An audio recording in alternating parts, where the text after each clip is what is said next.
Buenas noches, Rosana. Espero que usted esté bien. Lo que vamos a hacer en este extraño curso que nos toca tener es hacer una serie de videos cortitos de los pocos temas que vamos a poder ver. No nos va a tocar la suerte de ver todo el curso. Básicamente, se lo anticipo, yo se lo voy a poner por mail, vamos a dar unos 4 o 5 temas y de un modo muy rápido. Lo primero que nos conviene a nosotros es ver qué es Cándido de Voltaire. Cándido es uno de los que él llamó cuentos filosóficos, que son unas novelas breves en las que,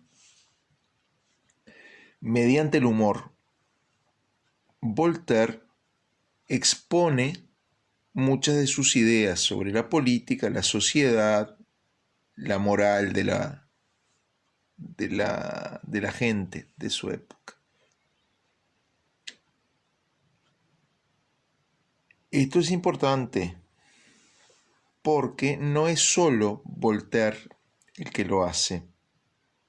Esto de usar la literatura y el humor para transmitir ideas, o mejor, para cuestionar algunas ideas, para polemizar, para atacar intelectualmente algunas ideas y para contraponerles las que él estima más acertadas. Lo hacen muchos textos, no solo en Cándido. Los cuentos filosóficos son un buen puñado de novelitas. Digo novelitas porque son breves, no por el valor, son muy buenas. Pero es algo bastante común a su época. No es el único autor que lo hace. Por ejemplo, el británico Jonathan Swift, el de los viajes de Gulliver o de una modesta proposición para resolver el problema de los niños pobres de Irlanda, hace lo mismo. O en Francia, Montesquieu, en las cartas persas, inventa la ficción de que unos jóvenes embajadores de Persia vienen a la Francia de sus días y mandan cartas a Persia sobre lo que ven. En realidad se está burlando de algunas costumbres, usos políticos que consideran la Francia de sus días tan equivocadas. Lo mismo algún tiempo después el español José Cadalso con las cartas marruecas. Es decir, es una tendencia de la literatura racionalista e ilustrada del siglo XVIII. Así que, por resumirlo, es uno de los cuentos filosóficos de Voltaire.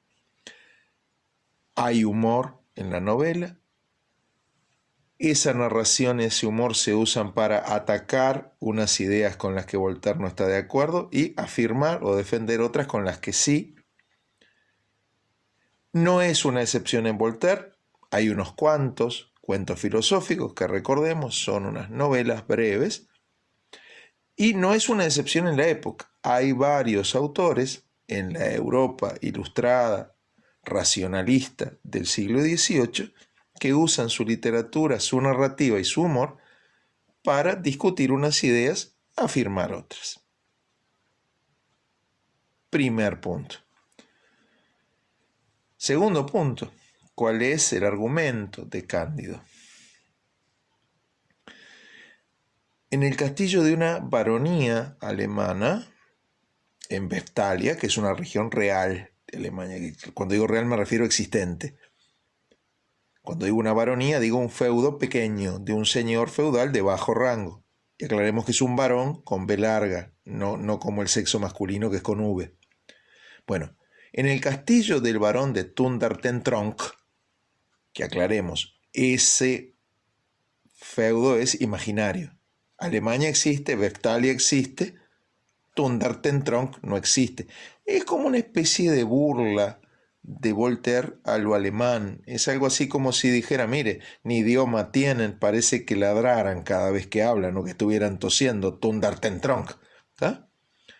Bueno, allí vive en un feudo muy pequeño, con un castillo que más que castillo es una casa grande, el señor barón de Thundertentronckh, su hijo el joven barón, su hija la señorita Cunegunda, y un muchacho que crían en la casa, el joven Cándido, que será el protagonista de esta historia, del cual se sugiere que era hijo ilegítimo, hijo por fuera de matrimonio de una hermana del señor Barón.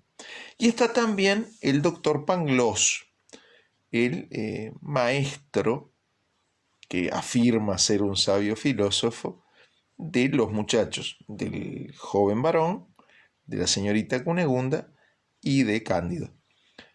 ¿Qué le ocurre a Cándido? Cándido se enamora de Cunegunda, el señor Barón los sorprende intentando darse un beso atrás de un biombo, se horroriza porque su hija es noble y él la quiere casar con un noble,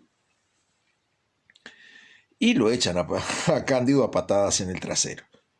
Entonces Cándido viaja por Europa, le pasan un montón de desventuras y se entera que ha habido una guerra en Veftalia y se han enfrentado los ejércitos de los búlgaros y los ávaros.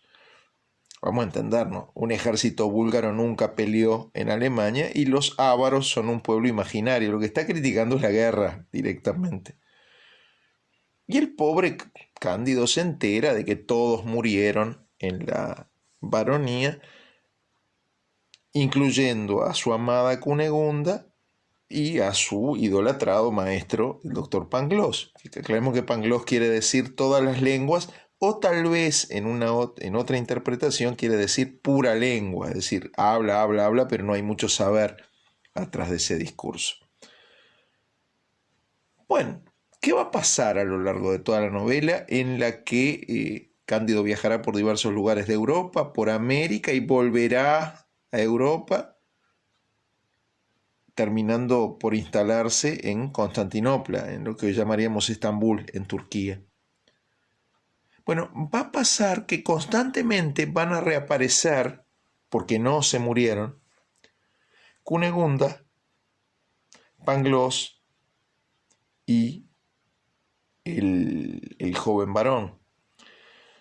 Y tras muchas desventuras y tras muchas andanzas, en las que Voltaire va a aprovechar para criticar todo lo que hay en la sociedad de su época, van a terminar casándose Cándido y Cunegunda, disculpen, ya bastante veterana Cunegunda, ya no tan bonita como al principio, viviendo en las cercanías de Constantinopla, cultivando una huerta. Va a vivir con ellos Pangloss y Martín, que es un compañero de viaje que conocieron en sus andanzas. Ahora, ¿cuáles son los temas de esto? De esta novela de viajes, de aventura. Bueno, lo mejor sería ver qué ideas ataca Voltaire, qué ideas, qué costumbres, qué maneras de ser ataca Voltaire, y, por el contrario, qué ideas, qué maneras de ser, de pensar, de obrar defiende. Lo primero que podríamos decir es que Voltaire ataca el dogmatismo, representado por Pangloss. ¿Qué es dogmático? El dogma es una idea que uno opta por aceptar sin pretender demostración, sin pretender, ¿cómo decirlo? A ver, por ejemplo, si uno es creyente, el hecho de que existe Dios es un dogma al que uno adhiere. ¿Por qué es un dogma? Y muy simple, porque el creyente no puede demostrar que Dios no existe y él no lo necesita, cree. Y sobre ese creer edifica todo un montón de cosas que él da por válidas, por razonables. Hay algunas disciplinas en las que no es malo ser dogmático. Si uno quiere tener una religión, va a creer en una determinada cantidad de dogmas. Ahora, para hacer filosofía, para hacer ciencia, el dogma no funciona. ¿Por qué? Porque lo que uno afirma o lo tiene que demostrar con la razón, y a los ilustrados del siglo XVIII esto de jerarquizar la razón, vaya si les interesaba, o lo tiene que comprobar con los hechos si uno está haciendo ciencia.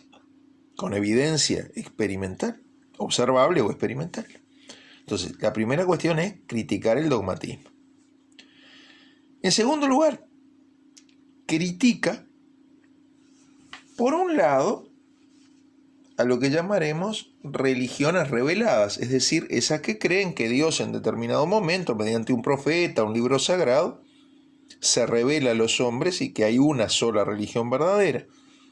Por el contrario, como buena parte de los ilustrados del siglo XVIII, lo que prefiere Voltaire es la religión natural, es decir, yo veo la naturaleza, tal vez esa naturaleza me hace suponer que hay un Dios que la creó y que tiene, bueno, inteligencia, bondad, etc. Y con mi razón descubro ese Dios. No necesito que una determinada organización religiosa, con una determinada serie de dogmas, me diga que tengo que creer o no, cómo me tengo que comportar. Vinculado a eso,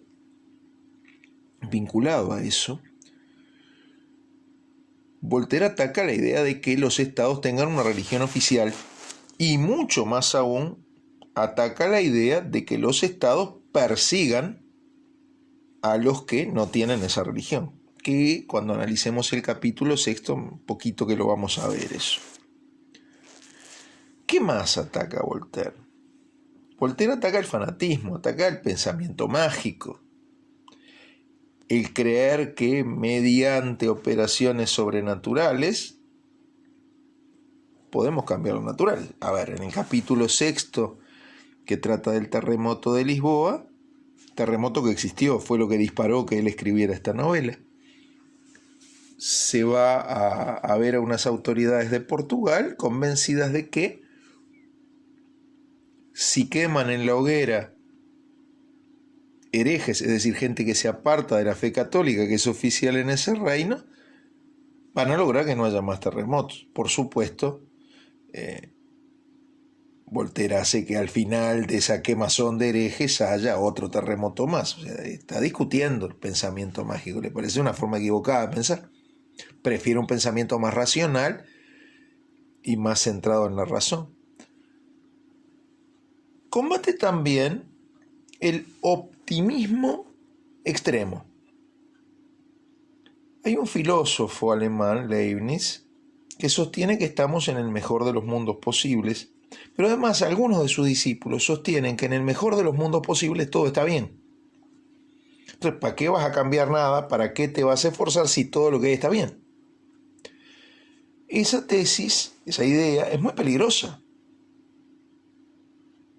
Porque si todo está bien, no trato de mejorar nada, no combato ninguna injusticia, no propongo ninguna reforma. ¿Se entiende? El que sostiene,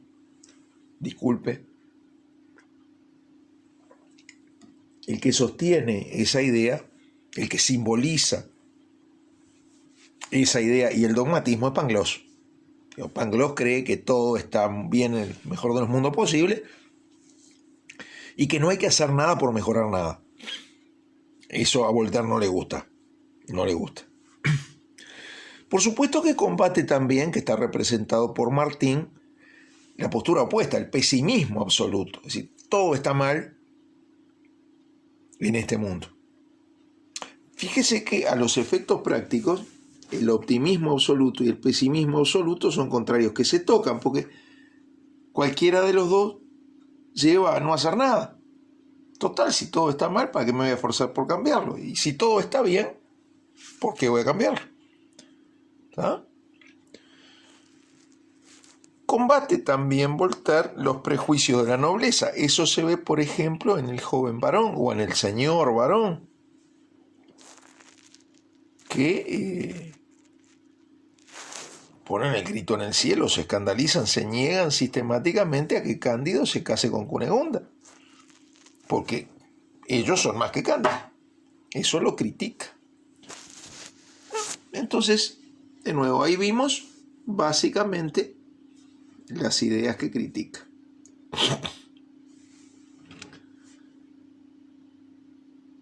¿Qué ideas afirma? Bueno, afirma la necesidad de razonar con cabeza propia, la necesidad de hacerle caso a la experiencia para aprender. Pues claro, ese viaje de Cándido, ¿qué significa? ¿Qué simboliza, digamos? ¿Qué representa? Lo que hace el hombre hace una vida de experiencia y aprende. En esto de que nosotros aprendemos por la experiencia, y bueno, sigue a un gran filósofo inglés del siglo anterior, del siglo XVII, principios del XVIII, John Locke, que en su ensayo sobre el entendimiento humano decía que cuando nacemos nuestra mente es una tabula rasa, una especie de pizarrón en blanco, o en negro, si prefiere, de los antiguos con tiza, y la experiencia nos va imprimiendo conocimiento. Cándido empieza no sabiendo nada, creyendo un montón de cosas equivocadas, haciéndole caso a Pangloss, pero la experiencia que tiene en su viaje lo hace aprender. ¿Sí? Por supuesto, si ataca el dogmatismo, reitero, va a defender la razón y la experiencia como criterios de construcción de conocimiento. Si ataca la religión de Estado, que se establece obligatoriamente y persigue a todas las otras, va a defender la libertad religiosa. ¿Sí? Y en general la libertad del individuo para hacer sus negocios, para hacer su vida. ¿Ah? Básicamente es eso. Básicamente es eso. En otro video que va a seguir a este, yo voy a comentar algo un poquito más complejo respecto a la idea que hay debajo de Cándido y lo que nos dice el título de la novela.